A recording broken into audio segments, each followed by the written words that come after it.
28 വർഷം ജോലി ചെയ്ത വർക്ക്ഷോപ്പിൽ നിന്നുമുണ്ടായ അപകടത്തിൽ പൊള്ളലേറ്റ ഗോപി ശൂന്യമായ പോക്കറ്റുമായാണ് തിരുവനന്തപുരത്ത് തിരികെ എത്തിയത്. ജോലി ചെയ്ത കാലത്തെ വേതനയും ആനുകൂല്യവും ലഭിക്കണമെന്ന ആവശ്യമായാണ് രോഗാതുരനായ ഗോപിയും ഭാര്യ ശ്യാമളയും പ്രവാസ ലോകത്തിൽ എത്തിയിരിക്കുന്നത്. എവിടെ ജോലി ചെയ്തു? മസ്കറ്റില്. റൂബിലാ? ഇല്ല മസ്കറ്റ് അവിടെ വർക്ക്ഷോപ്പിലായിരുന്നു. ആരാ വർക്ക്ഷോപ്പാ? അറബിയിലാ? 28 വർഷം ജോലി ചെയ്തു. ഒരു സെറ്റിൽമെന്റ് തന്നില്ല? ഒന്നും തന്നില്ല. ലേബറിൽ പോയില്ല? ലേബറിൽ പോവാൻ വിസ 5 മാസം ഉണ്ടായിരുന്നല്ലേ. എയർപോർട്ടിൽ കയറ്റി ടിക്കറ്റ് തന്നു 10 വാങ്ങിച്ചു വെച്ച്. അത് നിങ്ങൾ പിന്നീട് പോയില്ല? 10 ഉണ്ടെങ്കിൽ ഇറങ്ങാക്കുള്ളൂ. വിസ ഉണ്ടെങ്കിൽ ഇറങ്ങാൻ പോയി? വിസ ഉണ്ട്. എയർപോർട്ടിൽ ഇറങ്ങുമ്പോൾ 10 വേണം. 10 വേണം അല്ലേ? വിസ മാത്രം പോരാ. 10 വാങ്ങിച്ചു. ഒരു പൈസ തന്നില്ല. നിങ്ങൾ കത്തെഴുതിയ? ഒന്നും എഴുതിയില്ല. അഡ്രസ് ഒന്നുമില്ല. അല്ല നിങ്ങളെ പിന്നെ ഈ കമ്പനിയുടെ അഡ്രസ് ഇല്ല നിങ്ങളെ കയ്യില്? കമ്പനിയുടെ അഡ്രസ് അങ്ങനത്തെ ഒരു ഇതുമില്ല, ഫോൺ നമ്പർ ഇല്ല, അവിടുത്തെ യാതൊരു വിധമില്ല. ഒന്നും തരില്ല.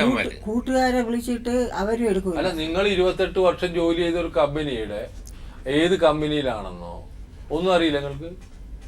കമ്പനി ഞാൻ ചോദിക്കുന്നത്, അങ്ങനെ വർക്ക്ഷോപ്പില് നിങ്ങൾക്ക് വിസ അടിച്ച് തന്നെ ഒരു വർക്ക്ഷോപ്പ് ആവുമല്ലോ. നിങ്ങൾ ഏതെങ്കിലും സുഹൃത്തുക്കളോട് ചോദിച്ചാൽ നിങ്ങൾ ജോലി ചെയ്തിരുന്ന ആളുകളില്ലേ, അവരെ വിളിച്ചു ചോദിച്ചാൽ നിങ്ങൾക്ക് അറിയില്ലേ? സുഹൃത്തുക്കൾ ആരും എടുക്കണ്ടേ? ആദ്യമൊക്കെ എപ്പോഴും എടുക്കുമായിരുന്നു. ഇപ്പം അല്ല, ഏതാണ് കമ്പനിയുടെ പേരൊന്ന് വാങ്ങിച്ചിട്ട് നിങ്ങൾ അവിടെ ഒരു പിന്നെ ഹർജി ഫയൽ ചെയ്യണം.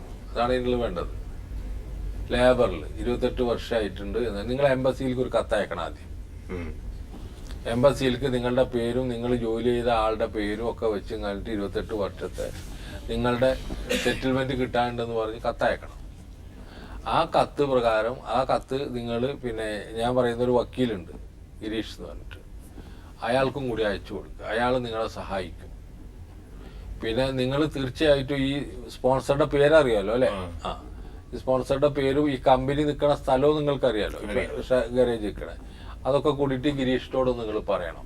അവിടെ വന്ന് ഇപ്പൊ നാട്ടിൽ വന്ന് ജോലി ചെയ്യാൻ വയ്യാത്ത അവസ്ഥയിലാണ്. അല്ല ഇതൊക്കെ കൂടി വെച്ചിട്ട് എംബസിയിലേക്ക് ഒരു കംപ്ലൈന്റ് അയക്കണം. നിങ്ങൾ അംബാസഡർ അയക്കണം മസ്കത്തിൽ റൂവിലേക്ക്. അവർ നടപടി എടുക്കും. ഇതുകൂടാതെ ഞാൻ പറയുന്ന ഈ അഡ്വക്കേറ്റ് ഗിരീഷ് എന്ന് പറയുന്ന ഒരാളുണ്ട് അവിടെ. അതുപോലെ PM ജാബിറിനെ റഫീഖ് വിളിച്ചു പറയും ഈ കേസ്. തീർച്ചയായിട്ടും നിങ്ങൾക്ക് എന്തെങ്കിലും കിട്ടാതിരിക്കില്ല എന്നാണ് എനിക്ക് തോന്നുന്നത്. നിങ്ങൾ ലേബറിലേക്ക് ഒരു പരാതി അവർ കൊടുത്തോളൂ. നിങ്ങൾ അവരുമായിട്ട് ഒന്ന് ഫോൺ ചെയ്യുന്നത് നന്നായിരിക്കും. ഫോൺ ചെയ്യാൻ നമ്പറില്ല. നമ്പർ ഇവിടുന്ന് തരും. നിങ്ങൾ ഫോൺ ചെയ്യേണ്ട നമ്പർ ഞങ്ങൾ പറയുന്ന നമ്പറുകളൊക്കെ ഇവിടുന്ന് തരും. നിങ്ങൾ കാര്യങ്ങളൊക്കെ പറഞ്ഞു കൊടുക്കണം. അത് പ്രകാരമുള്ള അപേക്ഷ അവർ തയ്യാറാക്കും. അവർ ഒപ്പിട്ടിട്ട് അവർ ഇതാക്കിയിട്ട് അയക്കും. അവർക്ക് നിങ്ങൾ ഒരു പവർ ഓഫ് അറ്റോർണി അയച്ചു കൊടുക്കണം. കൂടെ വർക്ക് ചെയ്തോണ്ടിരുന്ന ആ ആൾ സഹിതം വർഗീസ് എന്ന് പറയും, തൃശ്ശൂരുള്ള ആൾ. അത് വേണ്ട, അതൊന്നും കുഴപ്പമില്ല. അതൊന്നും വേണ്ട. നിങ്ങൾ ഇങ്ങനെ ചെയ്താൽ മതി. ഇനി വൃത്തിയായിട്ട് കാര്യങ്ങൾ റഫീഖ് നിങ്ങളോട് പറഞ്ഞു മനസ്സിലാക്കി. ഒരു പ്രശ്നമില്ല. എംബസിക്ക് ഒരു കത്തയക്കുക. ഒരു ഇത് പിന്നെ നിങ്ങളുടെ പൈസ വാങ്ങിച്ചു തരണം എന്ന് പറഞ്ഞിട്ടുള്ള ഒരു കത്തയക്കുക. അതുപോലെ തന്നെ ഈ വക്കീലിന് നിങ്ങൾ അയക്കുക. അതുപോലെ അതിനൊരു കോപ്പി PM ജാബിർ എന്ന് പറയുന്ന ഞങ്ങളുടെ പ്രതിനിധിന്റെ അയൽക്കും അയക്കുക. അതൊക്കെ റഫീഖ് പറഞ്ഞു. എല്ലാ കാര്യങ്ങളും റഫീഖ് പറഞ്ഞു. വേണ്ട? ശരി.